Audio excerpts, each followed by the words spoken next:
In this video, I want to teach you every essential guitar chord for beginners and intermediates. I've broken these must-know chords down into two levels. Level 1 are essential. These are going to fall more on the beginner side, and level 2 are elevated. These are the ones that are going to fall a little more on the intermediate side. Once you successfully know all of these chords, you'll have what we'd consider to be a fully complete chord foundation. Let's start with level 1, our essential chords. First up are open chords. We have 5 major open chords we need to learn. C major is our first chord. Next we have A major. Next we have G major. And there are 2 acceptable ways to play this open chord. We can also play it like this. Both are G major open chords, totally up to you which one you want to use. Then we've got E major. And then lastly, we've got D major. Remember, we are muting the 2 lowest strings. Then we've got 3 basic minor open chords. A minor here. Then we've got E minor. And lastly, we've got D minor. Next up, we need to learn power chords, which are really handy because they're not major or minor. So they're great to use in a pinch, but they're also the go-to in a lot of rock music. Our first shape is the 2-note version here.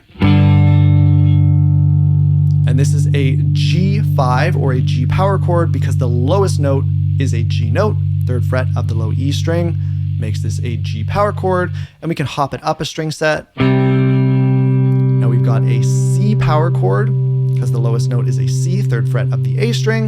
And then we can also play the 3-note versions. They're totally interchangeable. It just depends the sound you want to go for. We've got 3 notes there now, still not major or minor, still just a G5 or a G power chord, and same up a string.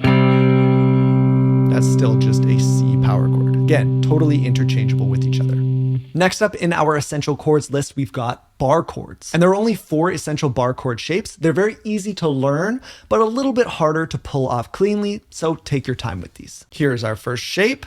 And you can see this is essentially an E major chord with a bar behind it. So this is a movable chord. We call this a bar chord. And this one here is a G major bar chord using an E shape. The reason for that is because the lowest note is a G, making that a G major. Now we've also got a G minor, which is just an E minor shape doing the same thing.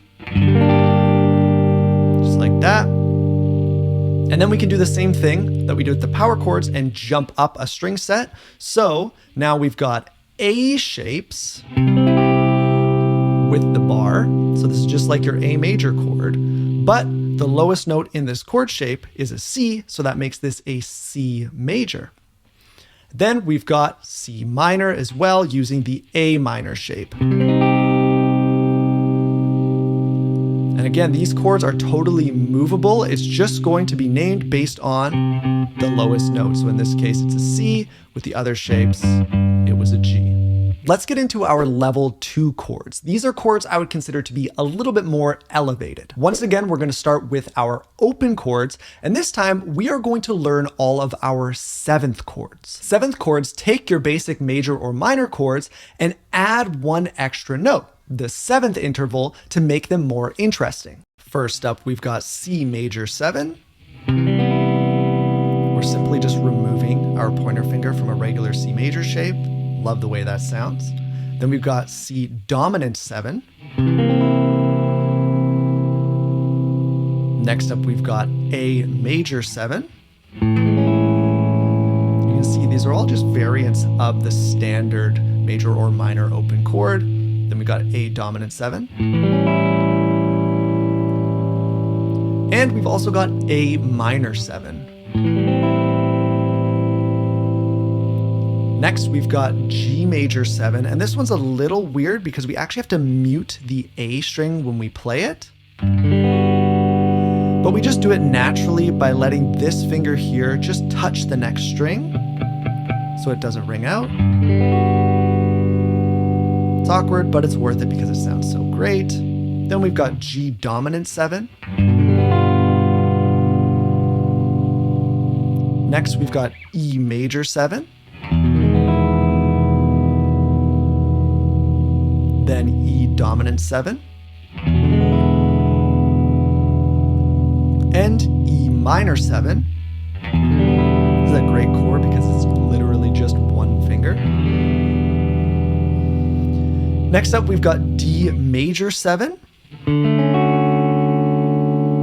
You can play this with individual fingers. A lot of people will also just bar it. Totally up to you how you want to play it. Then D dominant 7. And then finally, we've got D minor 7. There are a few more open chords we need to learn as well. We've got C add 9. A very common chord you're going to run into in a lot of songs and a great alternative to a standard C major chord. Then we've got A sus 2. Sus stands for suspended, so an A suspended 2 chord. Then we've also got A sus 4. Then we've got D sus 2. And D sus 4.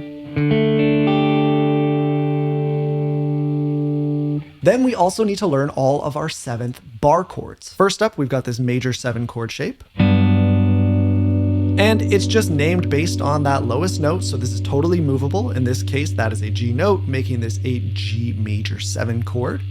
Then we've got G dominant 7. And we've got G minor 7. And we're actually going to throw another chord in here called a minor 7 flat 5. This will also be called a half diminished chord. And the reason that this guy right here is important to know is because the 7th chord in a key, not to be confused with 7 chords, but chord number 7 of a key is a minor 7 flat 5 chord or a half diminished chord. So it's important to know this shape. Now we can move on to the next string set. So move up to the A string and we've got a C major 7. Just like with the other ones and any other bar chord, this is totally a movable shape and is just named based on that lowest note. So C major 7 here. Then we've got C dominant 7. And we've got C minor 7. And then we've got that minor 7 flat 5. So right here, that is a C minor 7 flat 5 or a C half diminished chord. Now, there are absolutely other chords you might run into in other songs in your beginner and intermediate journey. However, these are the ones I would consider to be absolutely essential. If you'd like all of these essential chord diagrams in a downloadable printable booklet, I have something called the Beginner Guitarist Checklist. It is a totally free resource that you can download. And on top of that, it's also got all of the essential scales you need to know and even some stuff about the essential fretboard systems. It's a very handy resource and you can get it totally free just by clicking on the link at the top of the description. As far as next steps go, the best thing you can do is build some understanding to go behind and support all of these chords you've just learned. And there's no better way to do that than through something called the caged system. So I'm going to put my caged system lesson up in the middle of the screen for you if you want to check it out. Support the channel on Patreon if you'd like to. I also have full-length guitar courses if that's something you're interested in. All of that will be linked down in the description. Thank you so much for watching, and I'll see you in the next one.